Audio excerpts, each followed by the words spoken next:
মদিনার নবী মায়ের নবী আম্মা জান নবীজির মা দুধ মা হালিমা সাদিয়া রাদিয়াল্লাহু তাআলা আনহার কাছে 5 বছর ছিলেন। দুধ মার কাছে নবী কেন গেলেন? কারণ মক্কায় তখন প্রথা ছিল, নিয়ম ছিল, শহরের সন্তান দুধের সন্তানগুলাকে তারা পাশের গ্রামে পাঠিয়ে দিত। পাশের গ্রাম থেকে মহিলারা টাকার বিনিময়ে দুধকালীন সময়টুকু দুধের বাচ্চাকে দুধ খাওয়াইত। এর উল্লেখযোগ্য কারণ ছিল গ্রামের আবহাওয়া বড় ভালো, গ্রামীণ পরিবেশ, গ্রামের আবহাওয়া ছিল স্বাস্থ্যসম্মত এবং মক্কা শহরের চেয়ে গ্রামের ভাষা ছিল খাঁটি আরবি ভাষা, খাঁটি অরিজিনাল ভাষা। শহরের মধ্যে ছিল বিভিন্ন জাতির মিশ্রণ, যার কারণে ভাষাও ছিল মিশ্রণ। আমরাও তো এমন দেখি, ঢাকার শহরে দেখা যায় কত রকমের ভাষা। নোয়াখালীর লোকও আছে, নোয়াখালীর অঞ্চলে নোয়াখালীর ভাষা, কুমিল্লার মানুষের কুমিল্লার ভাষা, বরিশালের মানুষের বরিশালের ভাষা, সিলেটের মানুষের সিলেটের ভাষা, অরিজিনাল খাঁটি বাংলা ভাষা। কুষ্টিয়ার মানুষ, যশোরের মানুষ, তারা বাংলা খাঁটি বাংলা ভাষায় কথা বলে। এজন্য শহরের বৈশিষ্ট্য হলো বিভিন্ন ভাষার মিশ্রণ, যার কারণে মক্কা শহরের দুধের সন্তানকে দুধকালীন সময় গ্রামে দেওয়া হতো টাকার বিনিময়ে। আল্লাহর নবীর দুধ মা হালিমা সাদিয়া রাদিয়াল্লাহু তাআলা আনহা ইনিও আসলেন। তখন গ্রামে একটা দুর্ভিক্ষ চলছিল, অভাব চলছিল, ঘরে ঘরে অভাব। 10 জন বান্ধবীর সাথে 10 জনে 10টা উট নিয়ে রওনা দিলেন শহরে। টাকার বিনিময়ে সন্তান আনবেন, দুধ পান করাবেন, এরপরে আবার মেয়াদ শেষে দিয়ে আসবেন। নবীজির দুধ মা হালিমা সাদিয়া রাদিয়াল্লাহু তাআলা আনহার উটনি ছিল বড় দুর্বল, বান্ধবীদের সাথে তিনি যেতে পারেন না গো। উটটা পিছনে পিছনে যায়। বান্ধবীর আগেই মক্কায় প্রবেশ করলো, ঘরে ঘরে যায় তালাশ শুরু করে দিল। আল্লাহর নবীর ঘরের সামনে যখন যায় ডাক দিয়ে বলে, সন্তান আসেনি? নবীজির মা ঘরের ভিতর থেকে বলেন আছে। মহিলারা জিজ্ঞেস করে, বাপ আসেনি? আল্লাহর নবীর মা যখন বলেন, না, আমার মানিকের বাবা নাই, জন্মের আগেই তার বাবা দুনিয়া থেকে বিদায়, আমার সন্তান এতিম। এতিম জানার কারণে কোনো মহিলার দয়ার নবীকে নিল না, কারণ বাপ নাই, টাকা কম মিলবে, টাকা পয়সা দিবে কে? এরা তো টাকার নবী এসেছে, টাকা যদি না পায় সন্তান নিয়ে কি করবে? কেউ নবীকে নিল না। পরে এসে ঢুকলেন হালিমা সাদিয়া রাদিয়াল্লাহু তাআলা আনহা, স্বামীকে নিয়ে তিনি মক্কায় তাদের পরে ঢুকলেন, কারণ তার উট ছিল দুর্বল, তাদের সঙ্গে পাল্লা দিয়ে তিনি আসতে পারেন নাই।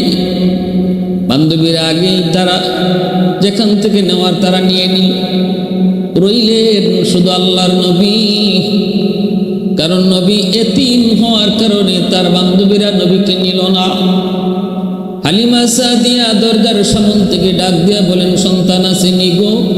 নবীজির মা তখন কান্না করে আর বলে, আমার সন্তান তো আছে, কিন্তু আমার সন্তান এতিম হওয়ার কারণে কেউ নেয় না। তুমি কি আমার সন্তান মুহাম্মদকে এতিম জানার পরও তুমি কি নিবানি? হালিমা সাদিয়া বলে, দরজাখানা খোলো, তোমার মানিকরে এক নজর দেখাও। দরজা খুলে দিলেন হালিমা সাদিয়া, তিনি ভিতরে যায় ঢুকলেন। ঢুকেই নবীজি, শিশু নবী, রহমতের নবী, দুধের শিশু, নবীজির চেহারা দেখা মাত্রই হালিমা সাদিয়া আল্লাহু আকবার বলে উঠলেন, ও আমেনা, আমি হালিমা জীবনে যত শিশু দেখেছি, জীবনে যত শিশু আমি দেখলাম, কসম কসম কসম তোমার মানিক মুহাম্মদের মতো এত সুন্দর আমি কাউকে দেখি নাই।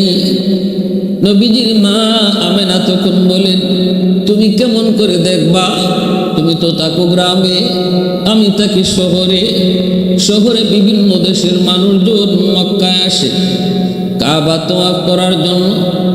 আমি পৃথিবীর দেশ দেশান্তর থেকে যারা মক্কায় আসে ফ্যামিলি সহ আসে, আমি সকল সন্তানকে দেখেছি। কসম কসম গো হালিমা, আমি আমেনা আমার মানিকের চেয়ে সুন্দর কোন সন্তান আজও আমি চোখে দেখিনি। আল্লাহ পাক কয়, জিব্রাইল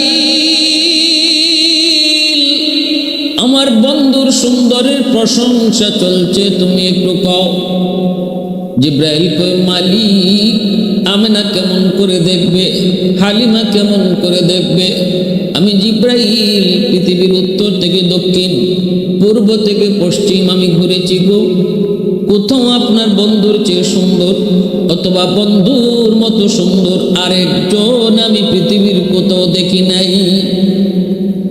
এবার আল্লাহ পাক কয়, জিব্রাইল তুমি আমার বন্ধুর সৌন্দর্যের প্রশংসা করেছো, হালিমাও করেছে, আমেনাও করেছে। এবার আমি আল্লাহ কি বলি শোনো, আমি আল্লাহর কথা শোনো। আমি মালিক আমার বন্ধুর সুন্দরের প্রশংসা করতে যাই বলি, আমি তো মালিক, আমি তো খালিক, আমি তো মানুষ বানাইছি। এবার শোনো, আমি আল্লাহ আমার বন্ধুর মতো দ্বিতীয় আরেকজন পৃথিবীতে বানাই নাই, বানাইবো না। আমি তো বানাই নাই, দেখবা কেমন করে, বানাবো না, দেখবা কেমন করে। অতএব আমার আপনার নবী পৃথিবীর শুরু থেকে নিয়ে শেষ পর্যন্ত আল্লাহ পাকের হাতে বানানো একজন বেনজির বেমিসাল একজন মহামানব। মা আহসানা মিনকা লাম তারা কাত্তু আইনি ওয়া আজমালা মিনকা লাম তালিদিন নিসাউ খুলিকতা মুবাররাআম মিন কুল্লি আইবিন কাআন্নাকা খুলিকতা কামা তাশাউ। এজন্যই রাসূলের সাহাবী হযরত হাসান রাদিয়াল্লাহু তাআলা আনহু নবীজির সৌন্দর্যের প্রশংসা করতে যে এই বলেছেন, নবী গো আপনার চেয়ে সুন্দর বা আপনার মতো সুন্দর আমার চোখ দেখে নাই, আপনার মতো সুন্দর কোনো সন্তান মা জন্ম দেয় নাই। আপনাকে যেন আল্লাহ নিখুঁত বানাইছে, কোনো খুঁত নাই। দেখলে মনে হয় আল্লাহ আপনারে জিগায় জিগায় বানিয়েছে। কান্নাকা খুলিকতা কামা তাশাউ, আপনি যেভাবে বলছেন আল্লাহ যেন এভাবেই আল্লাহকে আপনাকে বানাইয়া দিছে। আল্লাহ আপনার নাক বানাবে, চোখ বানাবে, যে কোনো অঙ্গ বানাবার আগেই যেন আল্লাহ আপনারে জিজ্ঞেস করেছে, বন্ধু কিভাবে বানালে তুমি খুশি বলো তো? নবী গো আপনি যেভাবে বলছেন আল্লাহ যেন এভাবেই আল্লাহ আপনারে বানাইয়া দিছে। সুবহানাল্লাহ বিহামদিহি, সুবহানাল্লাহ। আল্লাহর নবীকে হালিমা সাদিয়া নবীকে আর কোনো কথাই বললেন না, কোলে উঠায় নিলেন। বলতেছেন, আমেনা এতিম, তোমার সন্তান মোহাম্মদ এতিম, কেউ নেই নাই কিন্তু আমি নিউ। বলুন তো হালিমা সাদিয়া নিয়ে লস করছেন নাকি লাভ করছেন? যেই সমস্ত মহিলাগুলা নবীকে এতিম জানার কারণে নেয় নাই, পৃথিবীর কোন মানুষ তাদের নাম জানে না গো, কেউ বলতে পারবে না এরা কারা, এদের বংশ কোথায়, এদের নাম কি, অজানা অজানাই রয়ে গেল। কিন্তু নবীকে এতিম জানার পরে যেই মহিলা কোলে তুলে নিলেন, দুধ পান করাইলেন, আজ যদি পৃথিবীর পূর্ব থেকে পশ্চিম, উত্তর থেকে দক্ষিণ জিজ্ঞেস করা হয়, মুসলমান বলো তো নবীর দুধমার নাম কি জানো নি? নারী পুরুষ এক বাক্যে বলবে হালিমা সাদিয়া রাদিয়াল্লাহু তাআলা আনহা। আল্লাহ নবীর দরজার পাশে যেও কিছু মহিলা মাহরুম হলো, আর হালিমা সাদিয়া ভাগ্যবতী হলেন। ঠিক তেমনি এই যুগেও কিছু মানুষ রসুলের রওজার পাশে যাইয়াও তারা মাহরুম হবে, যদি তার দিলের ভিতরে নবীর প্রতি সত্যিকারের এশকার ভালোবাসা আর আজমতার ভক্তি, মহাব্বতের সঠিক মাপকাঠি যদি তার ভিতরে না থাকে। আজকে শিয়ারাও নবীর রওজার পাশে যায়, কিন্তু দিলের ভিতরে আল্লাহ নবীর প্রতি সত্যিকারের ভালোবাসা, খাঁটি প্রেম আর ভালোবাসা যদি না থাকে, রওজার পাশে যাইয়েও কিছু মানুষ মাহরুম হবে, যেমনভাবে মাহরুম হয়েছিল, বঞ্চিত হয়েছিল ওই যুগের ওই নারীরা। আল্লাহর নবীকে নিয়ে তিনি আসলেন। এবার স্বামী ডাক দিয়ে বলতেছে, হালিমা কিছু পাইছনি? হালিমা সাদিয়া বলে, স্বামী গো কিছু না, চেহারার দিকে এক নজর তাকাও, তাকাইলেই তুমি বুঝবা কিছু না, সব পায়া গেছি, সব পায়া গেছি। আল্লাহর নবীকে নিয়ে তিনি কুলে উঠে উটের পিঠে উঠবেন, উট তো বসা, উটকে ডাক দিয়ে বলতেছেন, স্বামী এ উট একটু চল, দাঁড়াও, বাড়িতে যাব। কিন্তু উট যে বসা আছে উঠে না, নড়েও না, চলেও না, যতই চলো চলেন। এবার হালিমা সাদিয়ার স্বামী উটকে মারতে চাইলেন। উট আল্লাহর কাছে জবান চায়, আল্লাহ পাক উটের জবান খুলে দিলেন। উটের জবান খোলা মাত্রই উট কয়, মালিক আমাকে আপনি যতই মারেন আমি কিন্তু উঠব না, হাঁটব না। কারণ কি জানেননি? ও মালিক, তোমার বিবি সাপ পিছনে কারে নিয়ে বইছে গো, আর তুমি সামনে বইছো। তোমার বিবি যারে কুলে নিয়ে বইছে তারে তুমি চিনতে না পারো, আমি উট তারে চিনে ফেলেছি। যার উসিলায় মালিক কায়নাত সৃষ্টি করলেন, ফুল কায়নাত, কোল কায়নাত আল্লাহ যার উসিলায় সৃষ্টি করলেন, ওই নবী যদি পিছনে বসা থাকে আর তুমি যদি সামনে বসা থাকো, মালিক নবীর সাথে বিয়াদবি হয়। অতএব আল্লাহর নবীকে সামনে বসাও, তুমি পিছনে চলে যাও, আমাকে মারতে হবে না। নবীর পরিচয়টা উঠে জানায় দিল। সাথে সাথে হালিমা সাদিয়ার স্বামী বলতেছে, হালিমা গো সামনের দিকে চলে আসো। আল্লাহর নবীকে নিয়ে হালিমা সাদিয়া সামনে বসলেন, তিনি পিছনে চলে গেলেন। এখন আর উটকে মারতে হয় না, চলো বলতে হয় না, উট নিজে নিজে চলতে শুরু করলো। উট আবার ডাক দেয়া কয়, মালিক মক্কায় আসার সময় আমি উটের লাগাম ছিল তোমার হাতে, এখন যেহেতু রাহমাতুল্লিল আলামিন আমি উটের পিঠে বসছেন, দয়া করে আমি উটের লাগাম নবীর নরম হাতে তুমি উঠায় দাও। আল্লাহ নবীর নরম হাতে যেই মাত্র উটের লাগাম ধরে দেওয়া হলো রে যুবক, সাথে সাথে উটের শক্তির মধ্যে বরকত বেড়ে গেল। দ্রুত বেগে উট দৌড়াইতে লাগলো। অল্প সময়ের ভিতরেই যেই বান্ধবীরা ওনাকে ফালায়া আগে চলে গেছিল ওদের কি যায় ক্রস করে ফেললো। বান্ধবীরা জিজ্ঞেস করে, হালিমা এটা কি সেই উট নাকি অন্য উট? হালিমা সাদিয়া বলে, না গো এটা সেই উট। তাহলে এত শক্তি আসলো কোত্থেকে? হালিমা কই, বান্ধবীরা শোনো, মক্কা যাবার সময় এই উটের লাগাম ছিল আমার স্বামীর হাতে, আর এখন বাড়ি যাবার পথে উটের লাগাম রাহমাতুল্লিল আলামিনের হাতে। আল্লাহু আকবার, সুবহানাল্লাহি ওয়া বিহামদিহি, সুবহানাল্লাহ। আল্লাহ নবীর হাত যেখানে লাগছে এখানেই বরকত বেড়ে গেছে। নবীজি হালিমা সাদিয়ার বাড়িতে যাবেন আর আল্লাহ বলতেছে, বরকত আমার বন্ধু হালিমার বাড়ি যাওয়ার আগে আগে তোমরা বরকত যে হালিমার বাড়িতে ঢুকো। হালিমা সাদিয়ার বাড়িতে যে বরকত আগে প্রবেশ করেছে। নবীজি হালিমা সাদিয়ার বাড়িতে গেছেন। আল্লাহ নবী যাইয়েই দেখতে পেলেন নবীজির একজন দুধ ভাই আছে, নাম হলো আব্দুল্লাহ। তিনিও মার দুধ খান। আল্লাহ রসুলকে হালিমা সাদিয়া তিনি দুধ পান করাবেন, তিনি দুধ খাবেন, কিন্তু মায়ার নবী, দয়ার নবী তিনি যাইয়া, যদিও শিশু, নবীরা যদিও দুধের শিশু, কিন্তু আল্লাহ তাদেরকে বড় মানুষের বুঝ দিয়া রাখে। তিনি চিনে ফেলছেন, বুঝে ফেলছেন, তিনি আমার দুধ ভাই, আমার দুধ ভাইয়ের জন্য দুধ রাখা দরকার। তখন মা যখন দুধ খাওয়ান, রসুল শুধু একটা দুধই পান করেছেন, আরেকটা দুধ হাত দিয়া রাখছেন। রসুলকে ওই দুধে কখনো মা হালিমা মুখ লাগাইতে পারেন নাই, চেষ্টা করলেও পারেন নাই। কেন পারেন নাই? একটাই কারণ, রসুল জন্মের পর থেকে ইনসাফ শিক্ষা দিয়েছেন, ইনসাফ শিক্ষা দিয়েছেন। দুটা দুধের মধ্যে আমার দুধ ভাই আব্দুল্লাহ আছে, আব্দুল্লাহর জন্য একটা দুধ রেখে দিয়েছেন। উটগুলি তাদের ছাগলগুলি রাখালি করেন বোন সায়মা, সায়মা তিনি ছাগলগুলি রাখালি করেন। আল্লাহর নবীকে নিয়ে তিনি যান, আব্দুল্লাহ তিনি যান।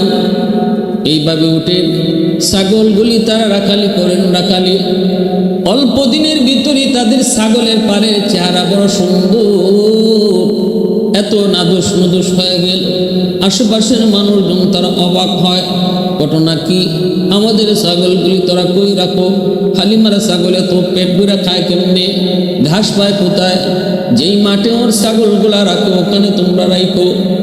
ওদের ছাগলগুলা ওই মাঠেই রাখে, কিন্তু পেট ভরে না, কারণ এটা তো ঘাসের পেট ভরা নয় রে যুবক, এটা তো বরকতি, আল্লাহর নবীর বরকতে হালিমা সাদিয়ার সব জিনিসের মধ্যে বরকত আসা শুরু হলো। এইভাবে আল্লাহর নবী, রহমতের নবী চলেন। বোন সায়মা বড় আদর করেন, আদর আপন ভাইয়ের মতো আদর করেন। হালিমা সাদিয়ার মেয়ে বোন সায়মা নবীজির বড় বোন, বড় বোনের মতোই রসুলকে আদর করতেন, মায়া করতেন, কোলে নিয়ে হাঁটতেন। একদিন হালিমা সাদিয়া মেয়েটারও পান্না, রসুলও পান্না, দৌড়াইতে দৌড়াইতে তিনি যা দেখেন প্রচণ্ড রৌদ্রের কাছে, গাছের নিচে বসে আছে। কিরে সায়মা, আমার বাগান নে লয়া কই আইসো, কই আইসো, কেন আইসো? তখনই বলতেছে, মাগো আমি তো একটু তারে আদর করার জন্য বের হয়েছি। এত প্রচণ্ড রৌদ্রের ভিতরে তুই কেমন করে আসলি? তার কি রোদ লাগবে না? সায়মা বলতেছে, মাগো তোমারে কেমনে কই? আমার ভাই মোহাম্মদ রে কুলে নিয়ে যখন আমি রৌদ্রে বের হই, তখন আমি দেখি একটা মেঘমালা সর্বদা আমার ভাই মোহাম্মদের মাথার উপরে ছায়া দেয়। শুধু তাই নয় গো মা, তাই নয়, শুধু তাই নয়, জঙ্গলের প্রাণীগুলা আইসা আমার ভাই মোহাম্মদের পায়ে তারা সেজদা দেয়। আমি দেখেছি, নিজের চোখে আমি দেখেছি। আল্লাহর নবী, রহমতের নবী, মায়ার নবী, দয়ার নবীর বরকত। হঠাৎ করে একদিন আব্দুল্লাহ দৌড়ে আসছে, আইসা বলতেছে, মা আমার ভাই আরবি ভাইকে, দুইজন সাদা পোশাকধারী মানুষ মাটিতে শোয়ায়া কি যেন করতেছে, তাড়াতাড়ি যাও। হালিমা সাদিয়া এবং তার স্বামী দৌড়ায় গেলেন, দৌড়ায় গেলেন, দৌড়ায়া আল্লাহর নবী, রহমতের নবী, মায়ার নবী যা এক জায়গায় বসে আছেন নীরবে। হালিমা সাদিয়া কয়, মুহাম্মদ বাবা কি হয়েছে? কোকো। নবীজির চেহারার মধ্যে আতঙ্ক, ছোট্ট বালক। নবী বলতেছে, মাগো সাদা পোশাকধারী দুইজন মানুষ আমার মাটিতে শোয়াইলো, আমার বুকটা ছিঁড়লো, তারপরে কি যেন খুঁজলো, খুঁজা বের করে পানি দিয়ে ধুইয়া আবার ভিতরে ঢুকাইয়া দিল। এই কথা শোনা মাত্রই হালিমা সাদিয়া বড় টেনশনে পড়ে গেলেন। 2 বছর দুধ পান করানোর পর তিনি নবীকে ফেরত দিয়ে আসছিলেন, কিন্তু নবীকে ফেরত দিতে হালিমার মন চায় না, মন চায় না। নবীজির মা আমেনার কাছ থেকে অনুরোধ করে নবীকে আবার নিয়ে এসেছিলেন, কিন্তু ওই দিনের ঘটনার পর হালিমা সাদিয়া তিনি ভীতু হয়ে মনে মনে সিদ্ধান্ত নিলেন স্বামীর সঙ্গে, স্বামী গো, ও স্বামী, মনে হয় মুহাম্মদকে আর রাখা ঠিক হবে না, কখন জানি তার কোন ক্ষতি হয়ে যায়। খ্রিস্টান এক পাদ্রীর কাছে নিয়ে গেলেন। ওই খ্রিস্টান পাদ্রী নবীকে দেখা এবং নবীর এই সিনা চাকের কথাটা শোনার পর খ্রিস্টান পাদ্রী চিল্লানি দিয়ে উঠল, কই রে আমার সাথী সঙ্গীরা, কই তাড়াতাড়ি আও, তোমাদের দুশমন মুহাম্মদ ছোট্ট বালক, এখনই তারে খতম করার টাইম। হালিমা সাদিয়া তাড়াতাড়ি করে নবীকে কোলে নিয়ে চলে আসলেন বাড়িতে। আইসে তারা সিদ্ধান্ত নিয়েছেন দ্রুত মুহাম্মদকে দিয়া দেওয়া দরকার, আল্লাহর নবী রহমতের নবীরে দিয়ে আসবেন। এর ভিতরে ঘটনা ঘটছে আরেকটা। একদিন বোন সায়মা এসে বলতেছে, মা তুমি যে আমার ভাই মোহাম্মদরে 3 দিন ধরে আমার সাথে দাও না, আমি একা একা ছাগলগুলি রাখালি করি, আমার আজকের একটা ছাগল শিয়ালে খেয়ে ফেলছে। কও কি? হালিমা সাদিয়া তিনি কাঁদতেছেন, হায়রে আমার একটা ছাগল খেয়ে ফেললো শিয়ালে। নবীজি বলতেছেন, মা কান্দেন কেন? নবীজি তো ছোট্ট ভালো, বাবা একটা ছাগল শিয়ালে খেয়ে ফেলছে। আল্লাহ রসুলকে, মা আপনি কাঁদবেন না, শিয়ালের কাছ থেকে আমি ছাগল নিয়ে আসতেছি। হালিমা সাদিয়া তো অবাক, বাবা কই যাও? রসুল বলতেছেন, ছোট্ট বালক। নবীজি বলতেছেন, মা আপনি শান্ত হন, আমি ছাগল নিয়ে আসতেছি। বোন সায়মাকে নিয়ে কোথায় কোন দিকে কুয়ে কুয়ে জঙ্গলের কিনারায় আসছেন। আসা মাত্রই বোন সায়মা নিজের চোখে দেখতেছেন জঙ্গলের খালি শিয়াল না, যত শিয়াল আসছিল, যত বাঘ ভাল্লুক আসছিল, প্রাণীরা আসছিল, সব নবীজির সামনে এসে সারেন্ডার করতেছে। আল্লাহ নবী যখন বললেন, আমার মার ছাগল কে নিয়ে আসছো, তাড়াতাড়ি করে মার ছাগল ফেরত দাও। মুহূর্তের ভিতরে ওই শিয়াল, যে শিয়াল ছাগলটা নিয়েছিল, সে ছাগলটা সামনে এনে হাজির করলো। আল্লাহর নবীর কাছে মাপ চাইলো আর বলতেছে, নবী গো, আমি কিন্তু ছাগল খাওয়ার নিয়তে নেই নাই, আমরা এটাই পরামর্শ করে নিছি। আপনি যখন বোন সায়মার সাথে আসতেন ছাগল চড়ানিতে, আমরা আপনারে দেখতাম, মনে সান্ত্বনা পাইতাম, আমরা খুশি হইতাম। কিন্তু আজকে 3 দিন যাবত আপনি আসেন না, আপনার আম্মা আপনারে আসতে দেয় না, আমাদের মনের মধ্যে অশান্তি। আমরা সিদ্ধান্ত নিয়েছি একটা ছাগল আমরা নিয়ে নেই, এই ছাগলের খোঁজে আপনি অবশ্যই আসবেন, আর আপনার চেহারা মুবারক দেখে আমরা খুশি হব। बू बकर उमर नक्शे कदम उल्फत में तेरी वैसी ने दंदान को तूरा, उल्फत में तेरी वैसी ने दंदान को तूरा। बू बकर उमर नक्श कदम तेरा न छूरा, बू बकर उमर नक्श कदम तेरा न छूरा।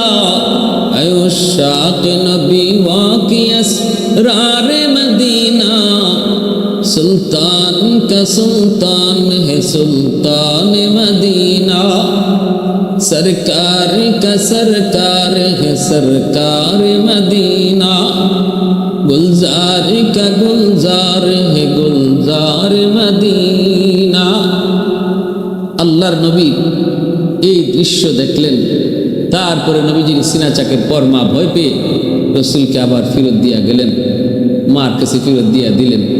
রসুল করিম সাল্লাল্লাহু আলাইহি ওয়াসাল্লাম ভাই বোনের সাথে এই তায়েফে, হালিমা সাদিয়া রাদিয়াল্লাহু তাআলা আনহার বাড়ি ছিল তায়েফ, বনু সাকিফ গোত্র, যারা তায়েফের সে উঁচু মরুভূমি থেকে, উঁচু পাহাড়ের নিচ থেকে পাহাড়ের পাতঢালে ওনার বাড়িটা ছিল, ঘরটা ছিল। রসুল এখানে 5 বছর কাটাইছেন। এরপর আল্লাহ রসুল সাল্লাল্লাহু আলাইহি ওয়াসাল্লাম মক্কার জীবনে তার শুরু হলো, নবুয়ত পেলেন। এইদিকে বোন সায়মার বিয়ে হয়ে গেল। আর রসুল নবুয়তি দাবি করার পর, প্রকাশ করার পর, হালিমা সাদিয়া রাদিয়াল্লাহু তাআলা আনহা তায়েফ থেকে রসুলের সাথে দেখা করতেন এবং নবীজির উপর ঈমান এনে কালেমা পড়ে মুসলমান হয়েছেন। 8ম হিজরিতে মদিনায় হিজরত করে তার ইন্তেকাল হয়েছে। বোন সায়মা ইনি হুনাইন যুদ্ধে আল্লাহ রসুলের সাহাবীদের কাছে বন্দী হয়েছেন। সাহাবায়ে কেরাম বলতেছে, নবী গো, বন্দী নারীদের মধ্যে একজন বৃদ্ধা নারী, সে বলতেছে সে নাকি আপনার বোন। আল্লাহ রসুল বলে, কও কি, আমার তো কোনো বোন নাই। ঠিক আছে, তারে নিয়ে আসো। নবীজির কাছে আনা হলো। রসুল তো চিনেন না বোন সায়মাকে।